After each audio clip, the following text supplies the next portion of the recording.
Joseph is a dreamer. He's remembered most for his cloak of many colors, a gift from his father, Jacob, who loved him dearly. But above all, he's a dreamer. Joseph dreams of a better life for himself, a life where he does not reside at the bottom of the pecking order, the youngest of 12 brothers who seem to have no love or respect for him whatsoever. And those brothers are determined to ensure that Joseph's dreams of a better life never come true. Naturally, this conflict between brothers causes their father, Jacob, no end of grief. And maybe when we deny other people their dreams, God feels the same way. The reading is from Genesis, and I'm warning you, it's brutal. They saw him from a distance, and before he came near to them, they conspired to kill him. They said to one another, "Here comes the dreamer. Come now, let us kill him and throw him into one of the pits. Then we shall say that a wild animal has devoured him, and we shall see what will become of his dreams." But when Reuben heard it, he delivered him out of their hands, saying, "Let us not take his life." Reuben said to them, "Shed no blood. Throw him into this pit here in the wilderness, but lay no hand on him, that he might rescue him out of their hand and restore him to their father." So when Joseph came to his brothers, they stripped him of his robe, the ornamented robe that he wore, and they took him and threw him into a pit. The pit was empty, there was no water in it. Then they sat down to eat, and looking up, they saw a caravan of Ishmaelites coming from Gilead, with their camels carrying gum, balm, and resin, on their way to carry it down to Egypt. Then Judah said to his brothers, "What profit is it if we kill our brother and conceal his blood? Come, let us sell him to the Ishmaelites and not lay our hands on him, for he is our brother, our own flesh." And his brothers agreed. When some Midianite traders passed by, they drew Joseph up, lifting him out of the pit, and sold him to the Ishmaelites for 20 pieces of silver. And they took Joseph to Egypt. When Reuben returned to the pit and saw that Joseph was not in the pit, he tore his clothes. He returned to his brother and said, "The boy is gone, and where can I turn?" Then they took Joseph's robe, slaughtered a goat, and dipped the robe in the blood. They had the ornamented robe taken to their father, and they said, "This we have found. See now whether it is your son's robe or not." He recognized it and said, "It is my son's robe. A wild animal has devoured him. Joseph has surely been torn to pieces." And then Joseph tore his garments and put sackcloth on his loins and mourned for his son for many days. All his sons and all his daughters sought to comfort him, but he refused to be comforted and said, "No, I shall go down to Sheol to my son, mourning." Thus his father bewailed him. Hear what the Spirit is saying to the church. Amen. Please pray with me. Everlasting God, may the words of my mouth and the meditations upon all of our hearts serve to glorify you. May they be in keeping always the teachings of our Savior, Jesus Christ, in whose name we pray. Amen. "But they're mine," my older son Ethan declared, tugging on the cheap pair of plastic headphones. "They literally have my name written on them." "You don't even use them," his little brother Levi retorted. They were each gripping one half of the headset like it was a wishbone that was about to be broken. "I use them at school all the time," Ethan replied. "School's out for the summer," Levi protested. As the father of two young boys, I often feel like King Solomon, forced to arbitrate one dispute or another, just as that ancient monarch presided over the case of two women who both insisted that a particular baby was theirs. Solomon, in his wisdom, or perhaps frustration, told them that he'd cut the child in half so they could share it. And at that moment, I'm tempted to get an axe from the garage and do the very same thing to these headphones. Instead, trying to keep my cool, I retreat to my closet and I dig up 2 more pairs, nearly identical to the first. "Those are stupid," Levi says. "Yeah, those headphones are dumb," Ethan chimes in. On this, they agree. And they go back to fighting over the first pair. Frankly, this whole episode is dumb. Neither one of them has any intention of actually plugging these headphones in or even using them. Ethan just doesn't want Levi to have them, and Levi just wants to wear them as some kind of weird fashion accessory. In the end, I can only laugh. 3 pairs of headphones for 2 kids, and there's not enough to go around. There was a brief moment in time when Levi was first born that his older brother Ethan tolerated his presence. I mean, he was just an infant. He couldn't do much harm. I have photographs of those days that I cherish. Ethan cuddled up with Levi on the couch, smiling warmly. But by the time Levi had learned to walk and talk, that fragile peace was shattered. You see, there's a 4.5-year age difference between them, and their personalities could not be more different. Ethan is an artist and an intellectual, a creative and sensitive soul. Levi leans more into his raw physicality, loudly charging about the house as a costumed supervillain and tormenting the family dog and his older brother, who treats him like a nuisance. People frequently ask me how my kids are doing. "They're great," I always reply, as long as they're not in the same room together. I've often compared my boys to Jacob and Esau, those brothers from Scripture that couldn't seem to get along. Even their personalities are similar. Jacob is clever and creative, whereas Esau is physically strong and always hungry. You may recall that he traded his entire inheritance for a bowl of soup, and you'd be amazed how many meals a 6-year-old can put away every day. Their seemingly endless sibling rivalry weighs heavily on their poor father, Isaac, their poor father Isaac, who loves them both, Jacob and Esau, with all of his heart. But as these young men grow older and raise children of their own, they come to learn exactly how that feels. Jacob, in particular, is haunted by an incident of borderline fratricide among his sons. Among the 12 boys, Joseph is the eccentric one. He has strange dreams, claims that he can predict the future, and he wears a loud, rainbow-colored coat. He's not like the rest of them. He doesn't fit in. While they toil in the fields, he wanders around daydreaming. He also seems to struggle with social cues and polite conversation, repeatedly telling his brothers that he had a vision about how one day they would all bow down before him. Irritated and annoyed, they finally decide that they can't take it anymore, and they're going to kill him and throw him into a pit. But as this merchant caravan to Egypt passes by, their greed trumps their bloodlust, and they decide to profit off of his misfortune instead, sparing Joseph's life but selling him to slave traders.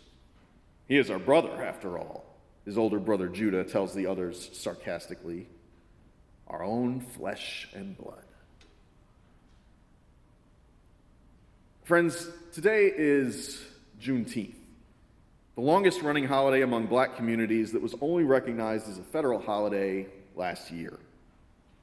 This occasion marks black slaves' proper emancipation from slavery in 1865.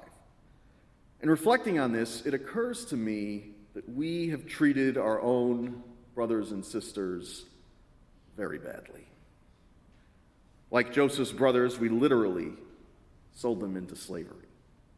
Not us, personally, not you or I, but we've inherited a legacy of systemic racism that we have been willfully blind to for far too long.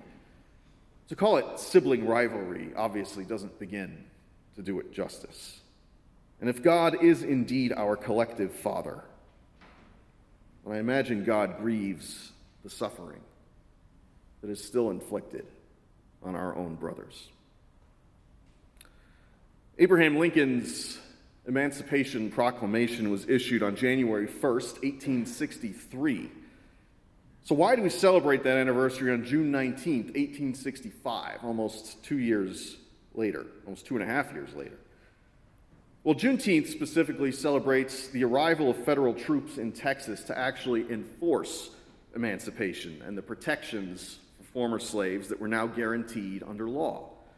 Slavery continued to be practiced in Texas until 1865. In fact, it became something of a haven for slave owners from around the South after Lincoln's proclamation. And that finally came to an end when one General Gordon Granger stood on Texas soil with his troops and declared, "The people of Texas are informed that in accordance with a proclamation from the Executive of the United States, all slaves are free." When I was a kid, I didn't understand any of this. I knew that slavery had ended over 100 years ago, and I figured that, the civil rights movement probably took care of any lingering problems. Racism was a thing of the past, I figured, something that had nothing to do with me. I hadn't enslaved anyone. My conscience was clear. In any case, it was all water under the bridge, right? Just something for the history books. Well, not if you take off your headphones and pay attention to what's going on. You see, what I hadn't realized at that time was that while slavery had been outlawed, oppression against people of color had continued in more insidious ways. You see, the period of Reconstruction, as we call it, the post-Civil War era, created a powerful backlash among Confederates in the South that had lost the war. They were especially sore about the passage of the 14th and 15th Amendments, which gave former slaves American citizenship and the right to vote, respectively. And much as proponents of the so-called Great Replacement theory argue today, a lot of white people came to believe that they'd be marginalized at the voting booth. And just as some politicians today are trying to limit access to the polls, those old Confederates were not about to let that stand. They began systematically dismantling the protections put in place during Reconstruction. Much like Joseph's brothers, they were determined to ensure that the dreams of these former slaves never came true. In 1877, Southern Democrats and Northern Republicans, who bear little resemblance to today's parties, by the way, struck a deal behind closed doors. In exchange for supporting Rutherford B. Hayes' presidential campaign, federal troops would be removed from the southern states, effectively allowing them to do as they pleased. While these states still had to abide by federal law, technically, they began to pass legislation that effectively disenfranchised and marginalized black people. Thus, the so-called Jim Crow laws were born. Now, as one article that I found states, even though by law these rules did not say anything about race, they were crafted to keep certain people from the polls. Tools of suppression included literacy tests, poll taxes, grandfather clauses, property requirements, and other measures to restrict access to the voting booth.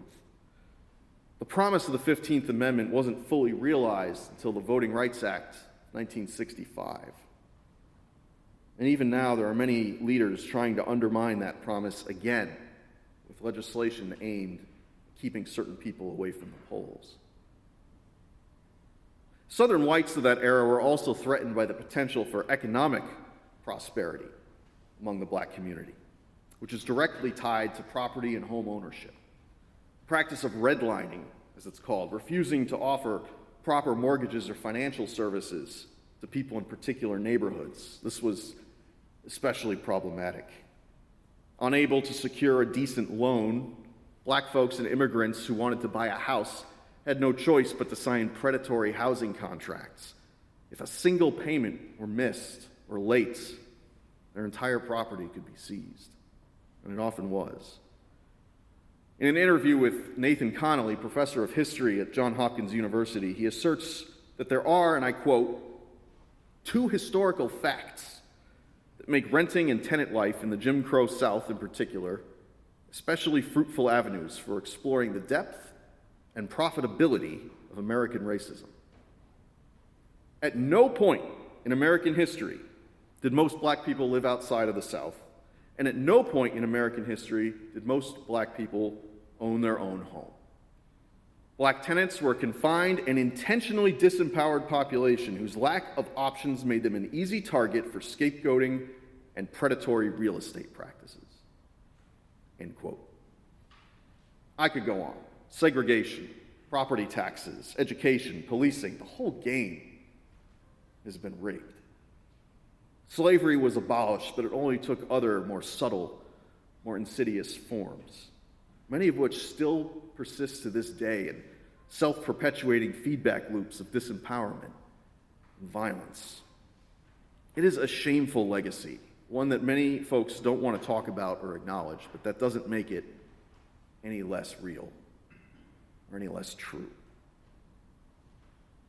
When Joseph was sold into slavery, his father, Jacob, was beside himself. Can you imagine what that must be like? To be fair, he thought that Joseph was dead. His brothers had dipped his signature rainbow coat in goat's blood and told their father that he'd been torn apart by wild animals. But had he known the truth, I don't think Jacob would have grieved any less. Friends, when we mistreat our brothers and sisters, God grieves. Like any father who watches his children hurt each other, God mourns what is and grieves what might have been. For some reason or other, I got to talking with my son Ethan about the Israelites' exodus from slavery in Egypt and the 10 plagues that God inflicted upon the Pharaoh and his people. I told him about the frogs falling from the sky and the locusts and the rivers turning to blood and the death of every firstborn child in Egypt. It sounds like God was being pretty mean, Ethan observed. Maybe, I replied, but I think Pharaoh was being pretty mean too. Maybe God just wanted his children to get along.